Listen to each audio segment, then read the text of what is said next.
Good morning. Can you hear me? Yes. Yeah, my name is Karen Culp. I'm with Home Care Associates in Philadelphia, which is a large co-op. We'll talk about it later. But I now have the pleasure of introducing the next session, which is about retention and recruitment and training, really important things that we all need to focus on.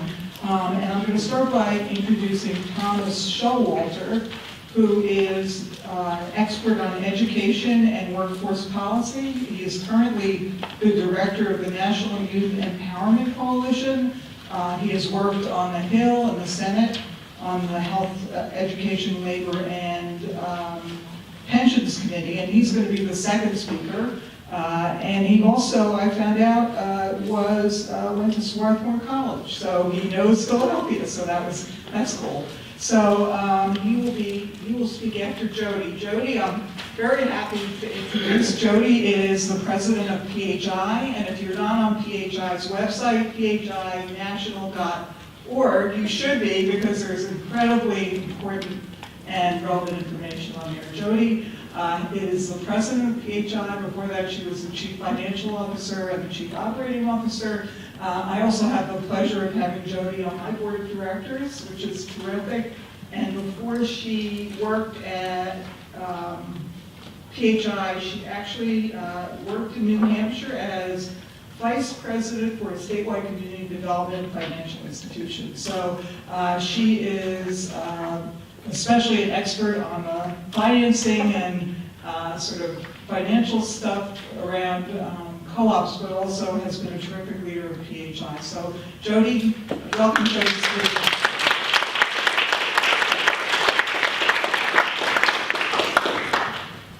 So leaving me alone with technology is not wise. Let's see. If I hold that, you won't be able to hear me, and you'll be saying, "Oh, hear your mouth." How's that? Is that good? Yes. So let's see. Okay. So thank you, and thank you, Karen. I really appreciate the opportunity to be here today to talk about PHI and sort of start off talking a little bit about our evolution as we think about systems change in this sector, but then also talk about our work with our affiliates, Cooperative Home Care and Home Care Associates, and really the work to sort of develop best practices that PHI then takes and disseminates ostensibly across the country. So this is, for those of you that have known PHI for a while, I'm going to have a 2-second plug. So we are almost at the end of our rebranding process. So you all are some of the first people to get to see our new logo. And for those that haven't known PHI, this is a view from our new space in the Bronx. So we have been there about 4 years now, and we're really proud of the space and the ability to co-locate our affiliate system, which I'll talk a little bit more about. So PHI was founded about 25 years ago under a quality care, quality jobs mission, and you'll see the longer version of that here. We have the unique opportunity and sometimes challenge of sitting at the intersection of elder care and disability services as well as low-income workforce services. So as I said, we were founded 25 years ago. We were actually founded out of Cooperative Home Care Associates. You all know that it's a worker-owned home care agency in the Bronx, but we were founded with basically as a nonprofit development arm, a 501c3 for the for-profit worker-owned cooperative with two basic goals. One was to provide TA to the workforce and training and workforce development department to Cooperative, which we continue to do today, and also to raise philanthropic dollars to support that program. Just a couple of little facts. You heard Denise and Romano talking, but CHA is now more than 30 years old and started with 12 workers and has almost 20, making it the largest worker-owned cooperative. So in the beginning, PHI actually was focused solely on the direct care worker. So how to improve the job of that worker. Very quickly, we learned that in order to create a quality job for the worker, we couldn't focus just on the worker. We had to focus on their supervisor. So how do you make the supervisor better prepared to support that worker? Also, relatively quickly, we realized that if you want to create a culture of retention in an organization, you really have to work with the entire organization. And then finally, as we worked with these organizations, we experienced firsthand how much public policies were in their way, how much they were bumping up against policies that didn't allow them to do the things that they wanted to do to create a culture of retention. So today, when I talk about PHI, I talk about us having basically 3 core competencies, or lines of business, depending on who I'm talking to. But the first is our original core competency, which is our workforce and curriculum development department, which is being led today by Peggy Powell, who many, some of you in the room know. She is actually an original founder of Cooperative Home Care Associates. When PHI was created, transitioned to PHI, and is still with us today. So she and her department work on training, employment, and workforce supports, and in terms of training, both entry-level and incumbent workers. Our coaching and consulting services department works on strengthening those provider organizations. So PHI has, over the last several years, developed what we have called PHI's coaching approach.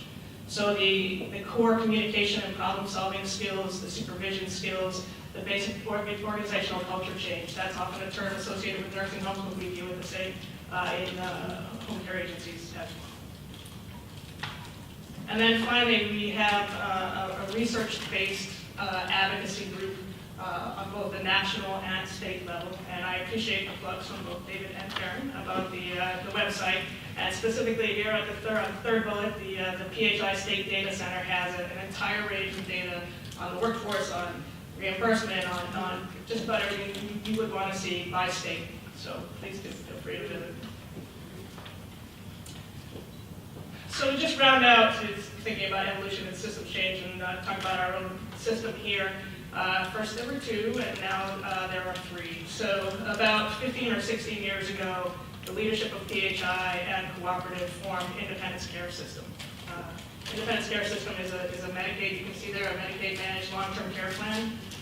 Originally, they were created to serve solely adults with physical disabilities who were nursing home eligible but wanted to remain in their home. Over the last several years, with the major policy changes in New York State, so both Medicaid redesign and the transition to long-term care, today ICS serves a mix of both adults with physical disabilities and elders. It's actually about 50-50, with an amazing proportion of those elders being over 85.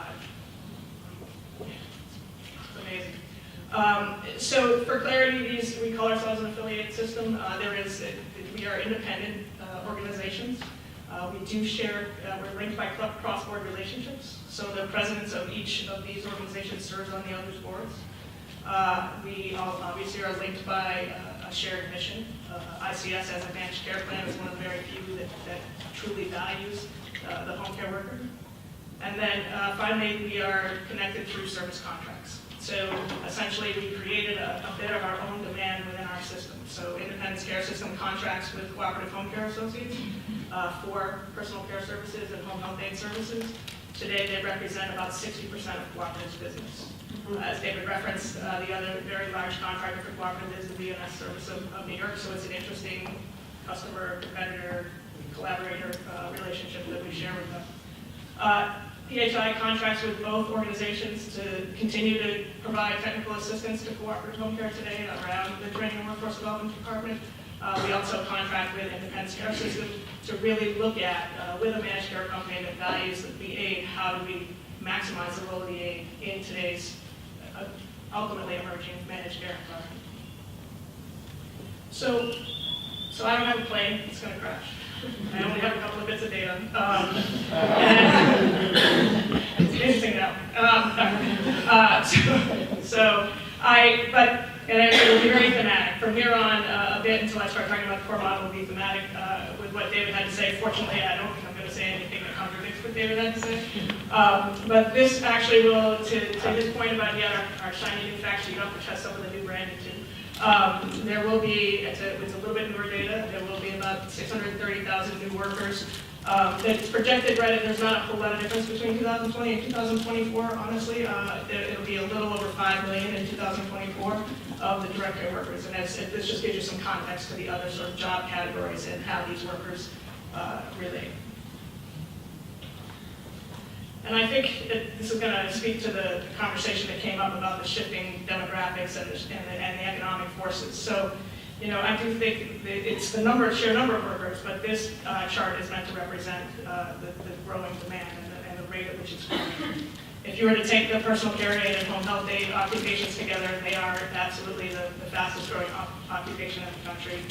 And I think it's just one factor in what PHI has long talked about as the care gap. There has always been one, but the rate at which that's accelerating right now is unprecedented. And I think the gentleman in the back, the point is there's rising demand and 10,000 baby boomers turning 65 every day, but there's also a constricted labor force, and particularly the number of the typical caregiver, the number of women 25 to 54 entering the workforce is plummeting.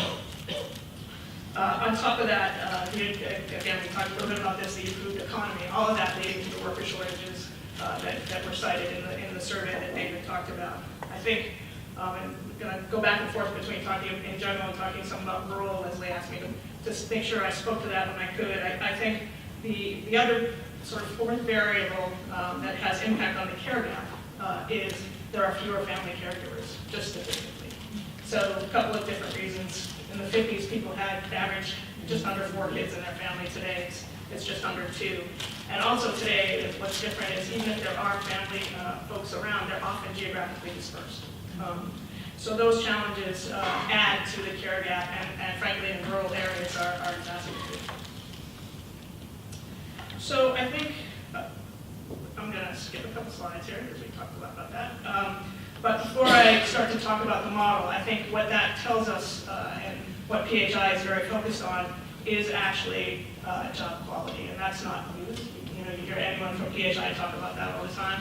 But I think that it is absolutely imperative that we are able to attract workers to this sector.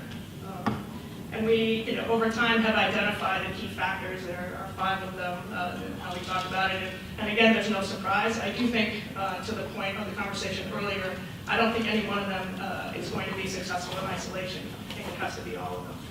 So there's obviously improved wages and full-time hours. I have a personal pet peeve with all anyone focuses on is the hourly rate, because it doesn't matter if they're only working 10 hours. But not in this room, but in general. And then comprehensive benefits, and over time we have seen consistently that healthcare is the one most focused on. High quality, adult learner-centered, competency-based training is key. And then competent, I guess I would say, and supportive supervision. We had an interesting project in New York City that had a third-party evaluation where it was funded by the Weinberg Foundation, a very large project. The funders, there was 7 or 8 funders, and they all bought into every part of that model, of the cooperative PHI model, with the exception of coaching supervision. So we did a very small 2-day coaching supervision training, and the third-party evaluation absolutely showed that the absence of coaching supervision compared to the control group had an impact. So we were really pleased by that. Because it's hard to draw a direct line on supervision. So the other thing before I start to talk about the model is I would say that yes, we have to focus on job quality. Of course, we all want to focus on job quality. What does that mean? So I think and this has been true for PHI forever, it's a combination of both policy and practice interventions. So on the policy side, how do we think about systems change? How do we think about, it's about reimbursement rates, it's about training standards, it's about public education, it's about raising awareness, it's about all of those things. And I won't spend too much time talking on that, but I just wanted to underscore that, I want to focus on some of the on-the-ground pieces, but I think the more that, and there's power in numbers here, so the more that we can think about how you all together can actually impact policy, the better.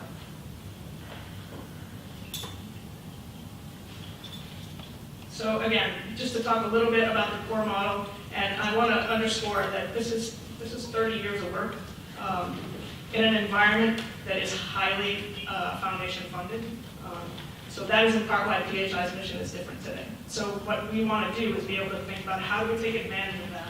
How do we take advantage of these 30 years and the scale of this cooperative and the availability of philanthropic dollars and bring that to other parts of the country? So obviously, it's a worker-owned cooperative. The training at CHCA is free to the participants. It isn't obviously employer-based. PHI feels very strongly about the importance of connecting the trainee from the beginning to the employer.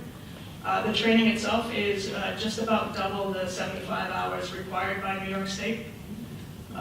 The additional hours are essentially twofold. One, the relational skills, core communication skills, all of that PHI coaching approach is built into the entry-level training, and as well the methodology, the training methodology. So the Adult Learner Center is role play, skills demonstration, small group work. It is not didactic.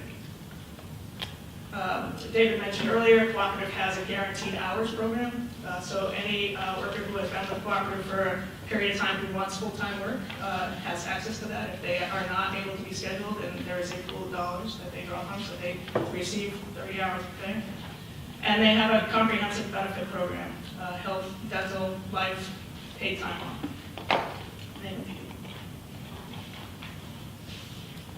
The Peer Mentor Program has a dual purpose. One, it provides career advancement for a home care worker. So peer mentors are home care workers who have received advanced training. There are a couple of levels of peer mentors at Cooperative, and peer mentor level 1 is obviously does more phone work, and I should say both levels still work in the field. So they do a mix of mentoring others and working in the field to stay fresh. Trainees are assigned a peer mentor when they successfully complete the program and as they transition to employment. And that peer mentor for the first 6 weeks does intensive support with that worker, but it's available to that worker and any others at any time. The Workforce Development Department has a case management support that, again, starts with the trainee at the beginning of training and carries through the employment. And primarily, no surprise there, their main focus is to address any barriers that trainees or workers have. Largely, it's often referral to other agencies. It's usually housing, childcare, legal issues, those kind of things. That's their primary role. And then asset development is just a broad term for financial literacy, financial empowerment, whatever you want to call it. So we have a range of financial services from connecting people to financial institutions. Just at Cooperative, about 75% of the people who enter training do not have a bank account. Conversely, 80% of Cooperative's employees, so once they get through training and become employed, have direct deposit. So that's a really key piece for these workers. But we also have financial literacy supports like on budgeting, credit recovery, and we have a 401k plan at Cooperative. It's an auto-enroll 401k. Folks can opt out of it. But there has been a significant savings for workers in the 401k program. And then finally, the PHI coaching approach. Cooperative is committed to not only having the coaching approach be embedded in training, but happening throughout the organization. So again, as I mentioned before, we have a TA contract with them and support them in their implementing PHI coaching approach services. So that's my spiel on the three of us and who we are and what we do. I think I want to talk now, obviously, about recruitment and retention. And what you'll see on these slides is a combination of what's happening at Cooperative and also what PHI has seen as we work with other providers and learned as we work with other providers. So, obviously create an appealing job. But I think, under that, there are key pieces: hours, scheduling, benefits. You can see them here. I think participation in decision-making and ongoing education is as important as the others. We haven't actually seen that as well. And I think if you talk to any of the veteran workers at Cooperative, they would describe, if you were to ask them to describe, what they liked about their job, those would be part of the list. And I think, defining the qualities of an ideal candidate, and this is a bit of a struggle, and Karen and I walked over to dinner last night together, and I said, I'm going to stand up there, and it's really easy for me to say, and I know that. But we have absolutely found that spending the time up front and picking the right person, so how do you get to the heart piece, right? That's not a question, that's not something you can check in a box. So how do you think about that? And make sure that you're reducing your chances of choosing someone who actually isn't well-equipped or suited for the job. And I'll talk a bit about what Cooperative does. I think it's hard to replicate that, and we work with other providers to try and mitigate that. Depending on your access to these, and I think, it's my hope that we'll be able to help folks in rural communities with leveraging others. But Certainly, we do that in the urban areas. It's a little bit clearer path, but I don't think it's impossible in the rural areas. Earlier, this came up about the ways in which where people get their referrals from. So today, 85% of cooperative trainees are referred by past participants. So, and that way too, I will say, Cooperative has a waiting list. See a couple slides ahead. Cooperative has a waiting list for their training program. They are literally the only employer that we have worked with, at least in the last 18 months, that had a waiting list. So it's a bit unique. So some of what you'll see here, again, is from PHI working with others. In the states where there's online registries, they are also obviously a referral source. So this is the evaluation process at Cooperative looks like this, although give me some condensing it down. But these are the core components. So a general information session, an open house, a written application, come back for 2 in-person interviews, answer questions about motivation. Those are the questions I was talking about: motivation, experience level, time commitment, and expectations. And then there's the documentation. The required documentation here is New York State required documentation. So I would say that when I talked about the project that we did, where we took all these elements it's actually 4 different home care agencies in New York.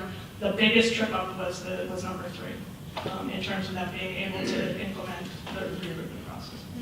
So not necessarily because of anything other than it really bumped up against their business needs. So, for example, we worked with one agency who desperately needed Chinese-speaking home care workers. So they have 100 people in a room. They have these sort of criteria in place, and say 40 people made it through the 2 in-person interviews, and not one of them speaks Chinese. And that's actually what happened. So they very rightfully said to me, what am I going to do now? Because I'm not following this program and not being able to fill cases. So there are ways in which we work with them that were unique to them, and I think that that's the key here as I go through some of these elements. I think that there are ways that we can have learnings from these core practices that we can actually adjust and tweak to the needs of the provider. All of our folks actually begin by just finding out where the provider is and what they need, and it would come up in that process. So picking the right person is really important, but obviously keeping that person is equally important. So here are some thoughts around creating a culture of retention agency-wide. And again, we've gone through some of them, but professional development is key, so the ongoing learning. And the second bullet is really important, and really important that this isn't just about administrative staff, but includes the workers having an understanding of what the communication pathway is. And so the more you have your workers around your agency, and I understand the challenges of that, the more you do, the more likely you are to have folks having these communications. So it really is about the trust issue, and we really work at Cooperative at that from the beginning of training. So the attachment to the employer happens. It's not sort of this siloed training staff, employment staff at Cooperative. Employment staff are in and on training and vice versa.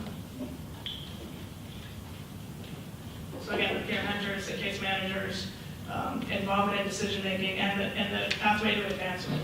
I would say I don't want to talk too much about advancement. I want to talk about sort of some work that we're doing in Minnesota and Wisconsin, because I know there are folks in the room who might be interested in that. But we are actually testing models of advancement that are within the sort of scope of practice. So you're not having to bump up against policies and politics, but you can actually show the value of increasing the skill of the aide in today's environment. So we have recently just finished about a 20-month pilot project that was funded by the state of New York to create an advanced role for home care workers, a senior aide role that's focused on the care transition space, and trying to show, and speaking of data, trying to have data available that shows that increasing the skill of the aide and actually, frankly, introducing a bit of technology impacts rehospitalization and reduced emergency room visits. And we have reason to believe that we're going to be able to show that based on the data we have. And to that end, the managed care company, which is ICS, which is actually sometimes a harder sell, frankly, than not within our system. But the managed care company saw the value to the degree that when the funding for those positions, those senior aide positions that are salaried full-time positions, ended, ICS is currently paying for that, for them to remain through their rate. So it's just one of the ways that it's also, and what got me to also thinking about that was some of the anecdotal evidence that we have is that the home care workers that the senior aides were supporting in the home, we had at least a handful say, well, if she could be a senior aide, then I could be a senior aide. So there's just the vision of an advancement opportunity. And not all companies have senior aides, so from a retention place. So this is just, you've heard bits of this. This is what cooperative outcomes look like. Annual turnover is under 20%, so we're in that little 95%. But if someone says to me, why is your turnover 20%? I genuinely say that it's not one answer to that. That I really do believe it is the comprehensive program. So just to end, the dissemination of best practices we talked about doing with home care and nursing home agencies throughout the country. We also, in the last few years, have worked with the community college system in New York City and the Small Business Services Department of the city to bring PHI's curriculum and training design to 3 CUNY campuses. Somewhat unique to this is we have ensured that any person who goes through the training and successfully finishes has employment available to them, just like the employer-based program. So we recruit through the Workforce One centers, which are the city recruitment centers, and have employers interview cohorts of trainees and agree, and they select who they would hire if they successfully finish, and then they go through training in a CUNY classroom and are hired by the employer. So it's a bit of a different, it's a blend of a model almost. So it's not to say that there aren't community colleges doing personal care and home health aide training, but for us and our care about being attached to a job, it was important that we were able to test this design. Outcomes are very similar to cooperatives in terms of completion. Retention is a bit lower. So we are, which is not particularly a surprise. So we are going to take that model to 2 additional CUNY campuses outside of the city system and work on the recruitment side a bit. I think that's part of the challenge. And then also work on permanent training staff as opposed to adjunct and a couple other little things. But so we're excited about the cost of training for employers. We will always be an employer-based training first organization, but capitalizing on existing infrastructure with quality training will be really important. And so then the last thing is, and some of you know this, we have been, PHI has in the last couple of years as well begun to have a new sort of product or service out of our policy department. And it started with us documenting the sort of changing in the landscape of New York City as Medicaid redesign and the transition to managed care happened. So we basically documented a series of papers what was happening and the impact particularly on the worker.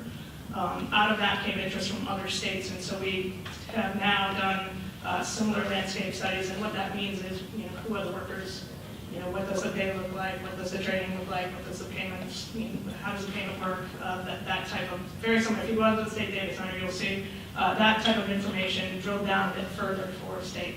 We've done that in New Jersey and in Baltimore, not the entire state, Baltimore County, at the request of funders. And then currently, we are working with funding from the Margaret A. Cargill Foundation on landscape studies in Minnesota and Wisconsin with a focus on rural counties. We have completed the Minnesota landscape study and submitted a draft of the report to the foundation. I was hopeful that I would have been able to talk with them before I came here and have it available, but I don't know. I'm scheduled to talk with them next week. So once they have signed off on that, I'm happy to share that with folks. We plan to use that report, create a more public-facing report, and leverage that for sort of a launch with stakeholders in Minnesota to raise these job quality issues, to raise these care gap issues. And Cargill ultimately has a desire for us to move from landscape studies with those states into employer engagement. So I'm really excited to be able to talk with you all who are in those 2 states and hope that maybe we can figure out a way to work together and leverage other Cargill.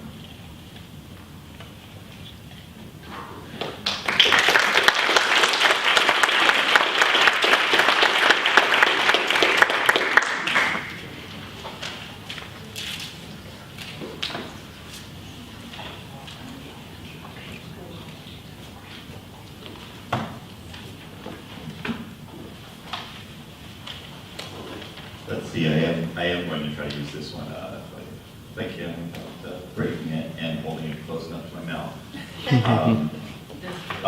Yeah. I don't have PowerPoints or planes crashing, unfortunately. I'm Thomas Showalter. It's a hard act to follow Jodi because I've been in the workforce policy world for a while. And, one of the first things I learned about the home care sector was that PHI was like doing all the best work, and basically, they're offering like the blueprint for job quality in the sector. But what I'm going to try to offer you a little bit of this sort of maybe a perspective on how you can incorporate some of these quality elements into the work that you're doing, especially since, as I've heard, a lot of people around the room are in really new or very small cooperative situations. And the good news is that there's actually there are public sector resources out there that can provide some of these supports to you to help you incorporate some of these quality elements into the jobs that you're offering for your caregivers. So that can be a real capacity building resource for small businesses, and frankly, this system of one-stop centers, should be especially interested in all of you, because these are some of the, really, I'll take what you could call an asset-oriented approach to the home care sector. You all are actually small businesses who are employing people in the community.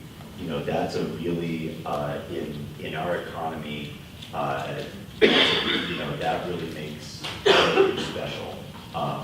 And that should be, that should be appealing both to local workforce development and economic development folks, but hopefully also to your employees.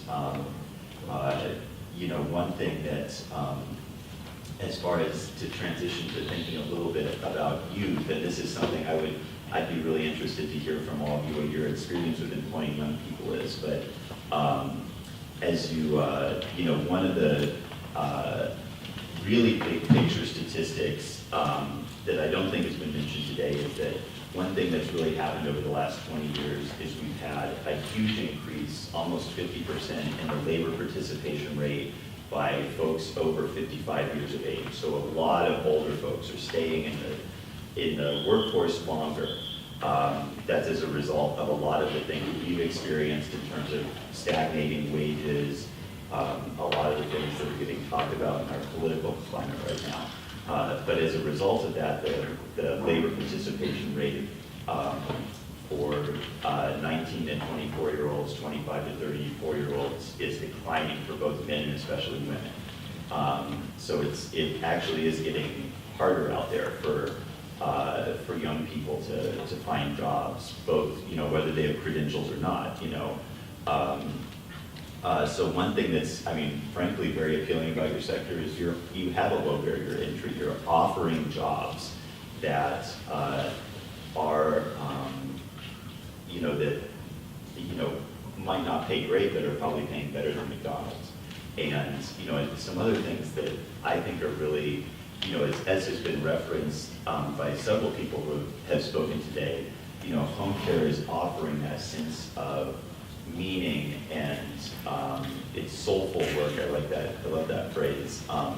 It's really, it's very powerful and compelling work, and that is something that research shows this millennials and younger workers today are really looking for more than a little bit more than previous generations have. Another thing that I think is powerful for young people is that home care actually requires a lot of the skills that are most in demand across our economy. Interpersonal skills, customer service, communication skills. These are skills that are valuable across sectors. Now, the flip side of that could be that people, you get youth with low levels of education, they pick up those skills working in your working for your agency, and then realize that they're appealing to other kinds of employers. But I think one thing that's really powerful, that I know is really powerful for youth with barriers to employment, we're talking about kids who have dropped out of school, kids who are coming out of the juvenile justice system or the foster care system. These are often young people who are looking for, who are desperate to find work.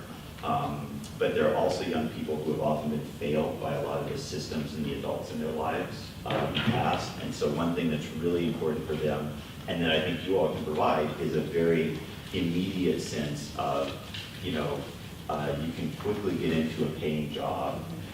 You can quickly build that, those meaningful human connections with colleagues and with your clients. And hopefully, as your cooperatives develop and as the credentialing systems in the sector develop, you can offer a pathway that can be very tangible to them. Because for a huge proportion of young people in the United States, the notion of going off and getting a 4-year degree and suddenly getting a high-paying job is really isn't something that they've actually experienced anyone in their lives doing. They're really looking for very tangible paths forward, and that's something I think that your sector is better prepared to offer than most.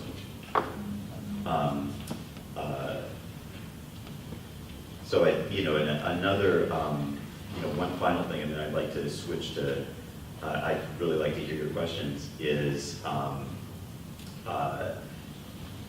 something that I think Home Care, and I know that speaking to a group of cooperatives, I don't know if this is 100% on message, but young people today are more than any previous generation really interested in entrepreneurship and owning their own businesses.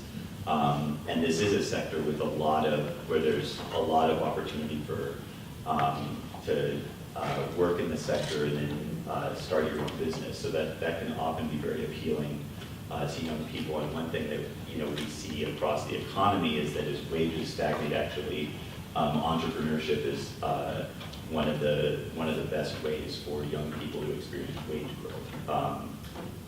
So that can be a side benefit of home care when you're talking to young people, although I'm not sure that you want to be creating competitors, but I'm just speaking for the youth. So actually, I guess we're running a little short on time, so I would love to hear any questions you all have, especially just in terms of things that you've heard you can or can't do, or barriers that you faced, and I don't know, Jodi, if you want to come back up here. So you mentioned there are training dollars available. I know one of the requirements for those training dollars are you have to make a certain wage. It has to be a living wage job or whatever. So we don't qualify for those dollars because we don't pay that high enough wage through the workforce development system. So this is actually a great example. So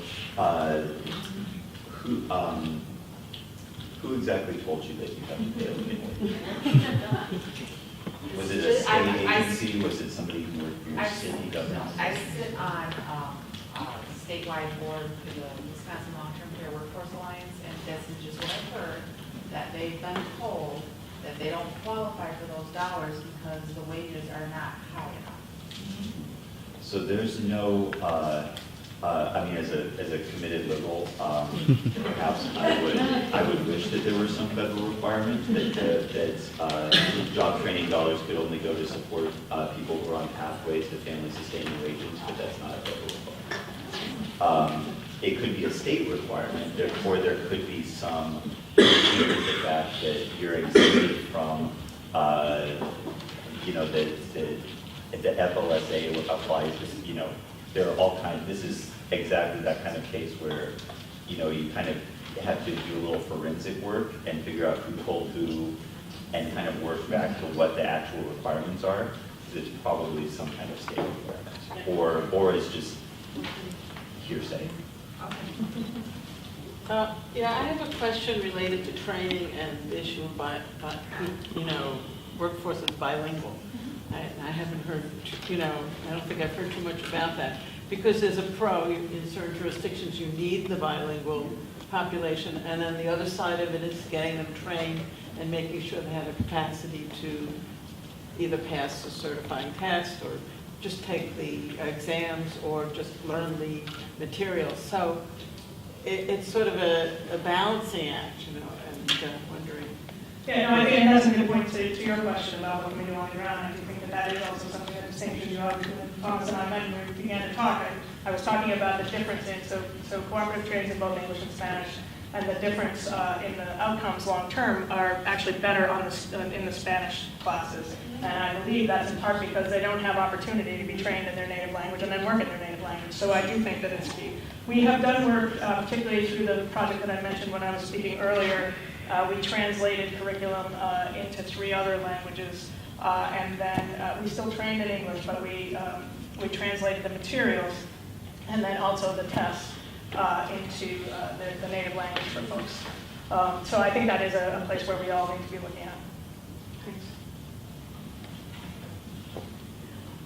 And actually, that reminds me of another plug I was going to throw in about, if you have a lot of youth with barriers to employment coming to your door, a lot of young people who are growing up just young people generally in America are increasingly growing up in intergenerational households, and the more that the more that more among young people in poverty, young people of color often being raised by grandparents or growing up in multi-generational households. So often they're more comfortable with older people than a lot of middle class or more privileged kids are. And Jodi was mentioning to me that they use a multi-age cohort training model, which I think would probably actually work particularly well for young people of color or recent immigrants or Latino young people, undocumented young people.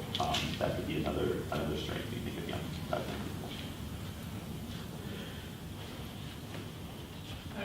Thank you. Let's